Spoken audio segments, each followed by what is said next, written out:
Greetings and welcome to another video of the Hindu vocab series. आज है 11/5/2017. It's going to be a great video. Let's just begin. आज की coat discuss करते हैं पहले. आज की कोट है बाय लियोनार्डो डिकैप्रियो. बहुत ही बढ़िया कोट है. If you can do what you do best and be happy you are further along in life than most people. मतलब कि अगर आप वो कर सकते हो जिसमें आप बेहतरीन हो और साथ में आप खुश भी हो, तो मतलब ज़िंदगी की जो रेस है उसमें आप बाकियों से बहुत आगे हो. तो इसका बेसिक देखो, जो क्रक्स है वो ये है कि पैसा या फेम अकेला यार्ड स्टिक नहीं होता जिससे हम मेजर कर सकते हैं किसी की हैप्पीनेस या सक्सेस लाइफ में.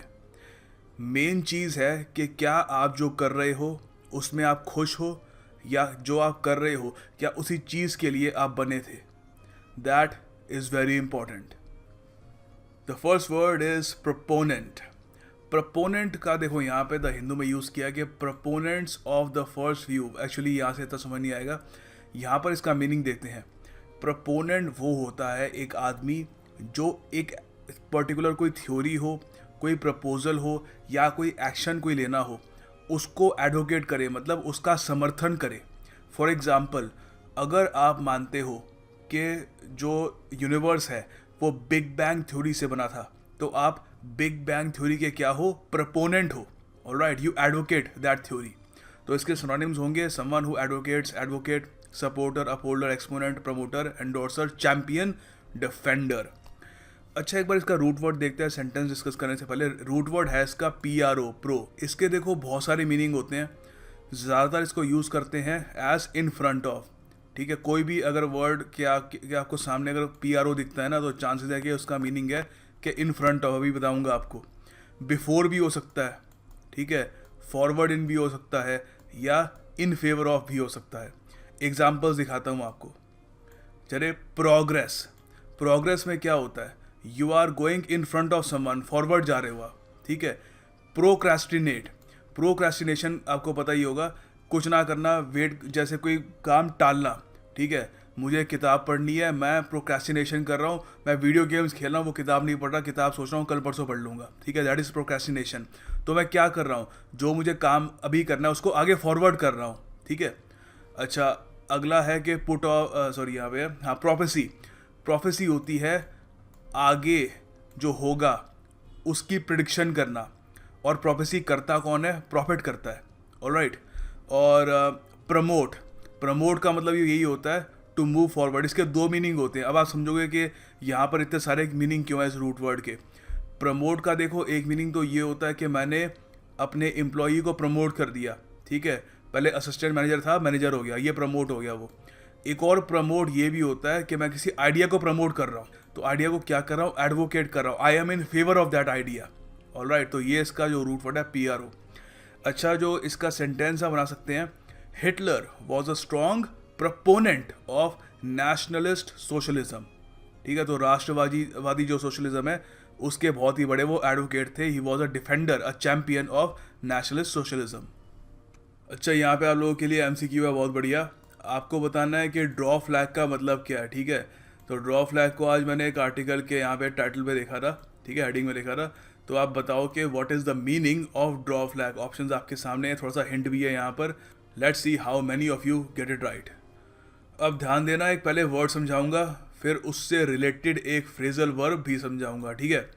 तो हिंदू में आज लिखा हुआ था मायावती सैक्स की पार्टी लीडर. तो सैक का मतलब होता है नौकरी से निकाल देना, डिसमिस फ्रॉम एम्प्लॉयमेंट. अच्छा, ये तो वर्ब का मतलब हो गया. ठीक है. सैक को अगर एक नाउन के रूप में देखो तो सैक होता है एक बहुत ही बड़ा बैग, लार्ज बैग, बहुत ही बड़ा मतलब लार्ज बैग, जो बहुत ही किसी स्ट्रॉन्ग मटेरियल का बना हो. ठीक है, प्लास्टिक का भी, तो किसी चीज़ का हो सकता है. बेसिकली एक बहुत ही बड़ा बैग टाइप का कह लो. तो सैक क्यों, यहाँ पर सैक क्यों आ जाता है? देखो क्या होता रहा कि ये जो वर्ड है वेस्ट में ही बना है, ये ब्रिटेन या US वगैरह में. तो वहाँ पर जब किसी की नौकरी जाती थी ना, तो जो भी ऑफिस में उसका सारा सामान था वो एक सैक में, एक बहुत ही बड़े बैग में डाल के घर ले जाता था. ठीक है. तो जब भी कहते हैं किसी की नौकरी चली गई तो कहते हैं ही हैज़ बिन सैक्ड, क्योंकि अब वो सैक में सारा अपना जो भी पेन पेपर वगैरह जो भी घर से लेके आ रहा, गमला वगैरह, सारा वो घर में लेके जाएगा, ठीक है। तो अब देखो यहाँ पर एक सेंटेंस मैंने बनाया, एक यहाँ पे आपके एग्जाम्पल के लिए एक आर्टिकल का भी यहाँ पे दे दिया है। यहाँ पे the fall out from sacking by Donald Trump, fall out मतलब जो रेप्रिकॉशंस होते हैं, ठीक है। यहाँ पे भी उन्होंने सैक यूज़ किया है। तो रिसेंटली अगर आप न्यूज़ वगैरह देखते हो थोड़ी बहुत भी, तो आपको पता होगा कि डोनाल्ड ट्रम्प ने एक और अनोखा काम कर दिया है। जो यूएस के FBI डायरेक्टर थे उनको उन्होंने क्या कर दिया है, सैक कर दिया है, नौकरी से निकाल दिया है। ऑलराइट, तो अब देखो यहाँ पर इसके जो सिनोनिम्स होंगे सैक एज ए वर्ब के, बता रहा हूँ, नाउन के नहीं बता रहा, एज ए वर्ब के होंगे डिसमिस करना किसी को, give someone their notice, throw out, get rid of या ले ऑफ। ले ऑफ आपको अच्छे से याद होगा, कल ही हमने डिस्कस किया था ले ऑफ, ठीक है। तो दिस इज सैक। अब इसी से रिलेटेड एक फ्रेजल वर्ब भी बताता हूँ आपको, hit the sack. Hit the sack एक फ्रेजल वर्ब है। इसका मतलब होता है कि बेड पे जाकर सो जाना। अब ये नहीं कि किसी टेम्परेरी बेड पे जाके सो जाना, प्रॉपर जो घर में आपका बेड है जहाँ पे रोज़ सोते हो वहाँ पर जाना और सो जाना, ठीक है। तो इसके मीनिंग हो सकते हैं टू रिटायर, रिटायर मतलब वो रिटायर नहीं कि तेंदुलकर जी रिटायर हो गए, बेसिकली फॉर अ डे आप थक गए हो, अब आप सो गए, ठीक है। Go to one's room, call it a day, go to sleep, ठीक है। अब आप कहोगे हिट द सैक क्यों, वो तो बड़ा सा बैग था। देखो पुराने ज़माने में जो ये गद्दे थे ना, वो भी काफ़ी हद तक सैक्स जैसे ही थे। एक बहुत ही बड़ा बैग सा होता था, उसके अंदर हे वगैरह डाल देते थे, ठीक है। तो it look like a sack. तो तभी से ये फ्रेजल वर्ब है, बड़ा कॉमन सा बन गया कि टू हिट द सैक मतलब उसके ऊपर जो एक बैग सा है जिसके अंदर नरम चीज़ें भरी हुई है उस पर जाकर सो जाना, ठीक है। तो इसका सेंटेंस सिंपल सा है, after studying for 5 hours I will hit the sack. 5 घंटे पढ़ने के बाद मैं सो जाऊंगा क्योंकि उसके बाद नींद आएगी बहुत ज़्यादा, ठीक है। तो याद रखना, it is a super duper important phrasal verb, hit the sack. अच्छा, यहाँ पर अगला वर्ड है डिराइड, वर्ब है। डिराइड का मतलब होता है किसी का मजाक उड़ाना, किसी को रिडिक्यूल करना। तो इसके सिनोनिम्स हो सकते हैं किसी को मॉक करना, रिडिक्यूल करना, jeer at, scoff at, jive at, make fun of, poke fun at, काफ़ी इंपॉर्टेंट है, लाफ एट, किसी पर हंसना। तो अब देखो यहाँ पर ये जो वर्ड है ना, इसका जो यहाँ पे रूट वर्ड है वो है RID, रिड, जिसका मीनिंग होता है लाफ। अब इसके कुछ और एग्जाम्पल्स हो सकते हैं जैसे रिडिकुलस। अब आपको हंसी किस चीज़ पे आती है, जो चीज़ रिडिकुलस हो, ठीक है, क्योंकि जो रिडिक्यूल करने लायक हो। फॉर एग्जांपल मैं आपको कहता हूँ कि कोई अनोखी चीज़ आपको बात बता देता हूँ, या जरा डोनाल्ड ट्रम्प को देख लो, ठीक है, क्या रिडिकुलस तरीके से बात करते हैं, ठीक है। सो उस पर क्या मन करता है, you feel like laughing at him जरे वो बात करते हैं, ठीक है। अच्छा, डिराइड हमने डिस्कस कर ही लिया है। रिडिक्यूल एक वर्ब है, रिडिक्यूल करना मतलब किसी का मजाक उड़ाना। आप यहाँ पे कह सकते हो, ये मैंने इसका सेंटेंस बनाया, वैसे यहाँ पे रिडिक्यूल भी डाल सकते हो, वैसे मैंने डिराइड लिखा है, the teacher derided the student for writing a bad essay. तो कभी कभी टीचर भी ख़राब होते हैं, मैंने अपने स्कूल टाइम में काफ़ी ख़राब टीचर देखे हैं। फॉर्चुनेटली मुझे डिराइड कभी किया ही नहीं गया, बट काफ़ी बार मेरे और दोस्त होते थे, वो कुछ लिखते थे तो टीचर काफ़ी जब बुली करने के मूड में होते थे तो ऐसे पूरी क्लास को दिखाते थे, देखो इसने क्या गलतियाँ करी है, which I think is horrible. Teacher का काम होता है to be your support, to be your guide, but जब टीचर स्टूडेंट को डिराइड करने लगे तो स्टूडेंट का मनोबल बहुत बुरी तरीके से टूटता है। सो यहाँ पर आप डिराइड की जगह रिडिक्यूल्ड भी डाल सकते हो, ठीक है। The teacher ridiculed the student for writing a bad essay, मतलब उसको मॉक किया, उसका मजाक उड़ाया, देखो उसने स्पेलिंग मिस्टेक कर दी, ठीक है। सो याद रखिएगा, डिराइड और इसका रूट वर्ड दोनों याद रखने में आसानी आएगी। The next word is desolate. देखो डेसोलेट का मतलब होता है, अगर आप किसी व्यक्ति के बारे में बात कर रहे हो तो मतलब कोई आदमी जो बहुत ही ज़्यादा नाखुश है और बहुत ही ज़्यादा अकेला है, बहुत ही लोनली है। अगर किसी जगह के बारे में आप बात कर रहे हो, कोई जगह डेसोलेट है, तो मतलब वो जगह एम्प्टी है, that place has been abandoned, खाली जगह है, ठीक है। अच्छा देखो यहाँ पर इसका जो रूट वर्ड है ना वो है सोल, बड़ा फेमस रूट वर्ड है। सोल का मतलब होता है अलोन, अकेला, या बिल्कुल अकेला ही कह लो, ठीक है।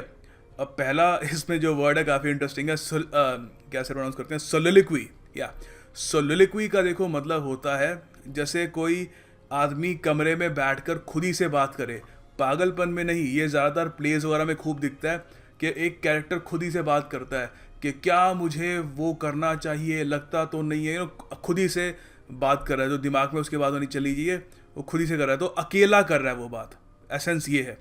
सेकंड है सोलो। सोलो भी होता है अकेला। अब देखो अकेला यहाँ पे लोनलीनेस में मत देख लेना, सोलो होता है जैसे सोलो परफॉर्मेंस, मतलब अकेले परफॉर्म करेगा वो। कोई सिंगर एल्बम निकालता है, सोलो एल्बम है, तो सोलो एल्बम में क्या है, सिर्फ सोनू निगम गाने गाएगा और कोई उदित नारायण, पंकज उदास कोई नहीं आएगा उसके साथ। अकेला सोनू निगम, सोलो एल्बम है उसकी, ठीक है, अकेला गाएगा। सोल भी हो सकता है, डेसोलेट डिस्कस कर लिया हमने, सॉलिट्यूड हो गया, ठीक है। सॉलेस, सॉलेस का मतलब यही होता है जो आपको कंफर्ट मिलता है अकेलेपन में, ठीक है, उसको कहते हैं सॉलेस। तो याद रखना, सोल जहाँ भी दिख गया ना, मतलब अकेलापन, तन्हा तन्हा।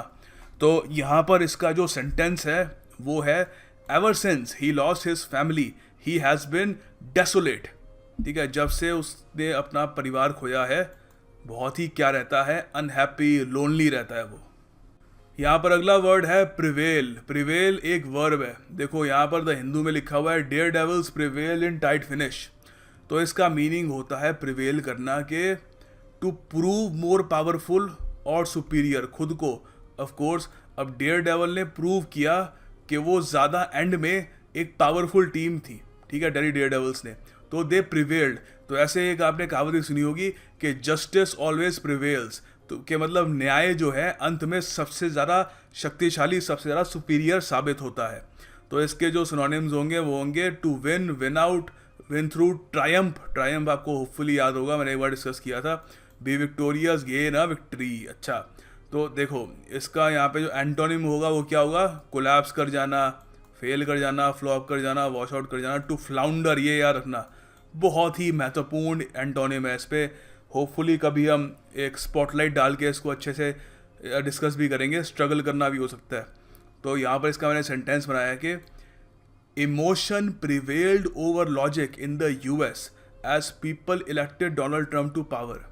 तो मैं कह रहा हूँ कि देखो होना क्या चाहिए कि लॉजिक जो है उसकी विजय होनी चाहिए इमोशन के ऊपर, क्योंकि इमोशन तो उसका कोई बेस नहीं होता, इमोशन किसी भी चीज़ पे हो सकते हैं, ठीक है। तो यूएस में क्या हुआ जब डोनाल्ड ट्रम्प जीते थे, इमोशन जीत गया लॉजिक से, क्योंकि वो बंदा क्या कुछ भी बोल देता है, तो लोगों को इमोशनली उसने क्या मतलब इम्प्रेस कर लिया। बट अब कोई जो लॉजिकल आदमी था उसको लग रहा था कि क्या आदमी है ये, कैसे बोल रहा है, ठीक है। तो हम यहाँ पे कह सकते हैं कि ये इमोशन प्रिवेल्ड ओवर लॉजिक, जीत गया लॉजिक से यूएस में, तभी डोनाल्ड ट्रम्प पावर में आ गए, ठीक है। सो याद रखिएगा प्रिवेल। अच्छा, सिंस हम जीत की बात कर रहे हैं, एक ईडियम भी डिस्कस कर लेते हैं, carry the day. Carry the day का मतलब होता है to be successful to win a competition या आर्ग्यूमेंट, ठीक है। ये देखो इसका कोई ओरिजिन नहीं है, ये ट्रांसलेटेड एक ईडियम है, और इसका वैसे आई थिंक लैटिन ओरिजिन है, इसका याद नहीं है, लैटिन ही है आई थिंक, हाँ लैटिन ही है। तो इस ईडियम का जो ओरिजिन है ना, उसमें मतलब है कि उस दिन के जो भी ऑनर्स हैं वो अपने कंधों पर कैरी करना। तो इंग्लिश में उन्होंने सिंपल सी ट्रांसलेशन कर दी इसकी, टू कैरी द डे, ठीक है, यही इसका है। तो इसका मतलब कि to be successful to win a competition या कोई आर्ग्यूमेंट। तो इसका मैंने सेंटेंस बनाया, the member of parliaments who were in favour of the bill carried the day. तो मतलब जो एमपीज थे जो बिल की फेवर में थे, वो क्या हुआ, तो बिल क्या पास हुआ होगा या फिर वो पास नहीं हो पाया, पास हो गया तभी तो दे कैरिड द डे। तो सक्सेसफुल तब क्या कब हुए होंगे, जब बिल पास हो गया। तो जिस बिल के वो फेवर में थे वो पास हो गया, so they carried the day, they were victorious. आगे एक बहुत ही बढ़िया सेंटेंस करेक्शन का एमसीक्यू है, ठीक है, सेंटेंस करेक्शन एक्चुअली ION, ठीक है। तो आपको बताना है कि यहाँ पर कि जिप्सीज हैड लेफ्ट, ये यहाँ पर कुछ चेंजेस की ज़रूरत है या फिर ऐसे ही रहने दें, ऑप्शंस आपके सामने हैं। इसका आंसर कमेंट बॉक्स में लिखिएगा। इसका अगर आपको प्रॉपर आंसर चाहिए, मैंने अगली स्लाइड में प्रॉपर इसका आंसर लिखा हुआ है, वो PDF आपको मिल जाएगी मेरे फेसबुक पेज पर। फेसबुक पेज का मैं लिंक कमेंट बॉक्स में डाल दूंगा, मुझे फेसबुक पे ज़रूर फॉलो करिएगा, क्योंकि मैं चाहता हूँ कि हम सब लोगों की वहाँ पर एक कम्युनिटी बने, और जब एक बार बहुत सारे लोग वहाँ पे एक्टिव हो जाएंगे तो वहाँ पे मैं MCQs भी शुरू कर दूंगा। That will help you a lot, so do make sure to follow me on Facebook to get all the PDFs regularly. Finally task of the day, आपको सेंटेंस बनाना है डेसोलेट पर, ठीक है। तो ऐसा तड़कता भड़कता सेंटेंस बनाना कि पढ़ने वाला बस रो पड़े। And make sure to like this video as well. जितना वीडियो को लाइक करेंगे उतना लोगों तक इस वीडियो को पहुंचाने में आसानी होती है। एंड या दैट्स अबाउट इट। मैं आप लोगों के लिए आज या कल में एक वीडियो लाऊंगा about common mistakes that people make in the English language, और काफ़ी मदद मिलेगी आपको उससे। काफ़ी सारे मैं उसमें जो गलतियां हम लोग करते हैं वो क्लियर कर दूंगा। ग्रामर एज अ कोर्स मैं पढ़ाना नहीं चाहता क्योंकि बहुत बोरिंग होता है। कुछ आपको मैं पढ़ा दूंगा रूल्स वगैरह, आप कहोगे हाँ ठीक है पढ़ लिया। आपने शायद दसियों बार कोचिंग इंस्टीट्यूट्स में पढ़े होंगे वो सारे रूल्स, या स्कूल में पढ़े होंगे, एंड आई अश्योर यू उससे कुछ ज़्यादा आपको फ़ायदा नहीं होता। फ़ायदा होता है एप्लीकेशन से, ठीक है। तो इसलिए मैं कहता हूँ सेंटेंस वगैरह बनाया करो।